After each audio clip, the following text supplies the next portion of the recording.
Hey everyone, welcome back to our channel. If you are here, you are probably dealing with Netflix household issue where Netflix thinks you are not in your home location. No worries, I will walk you through how to fix it quickly. Let's get started.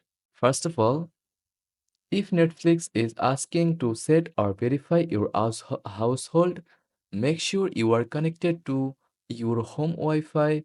Go to the settings in the Netflix app and confirm your household location. If you are setting it up for the first time, this should help Netflix recognize your home network.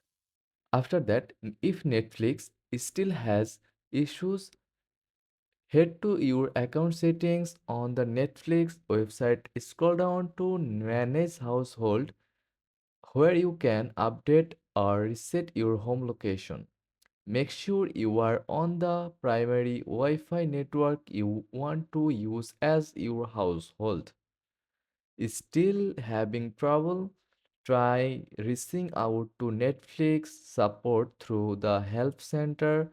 They can help troubleshoot specific household issues, especially if you have multiple profiles or streaming devices. And there you go. With these quick steps, you can should be able to fix your Netflix household problem and get back to streaming. If this helped, don't forget to like and subscribe for more tech tips. Thanks for watching.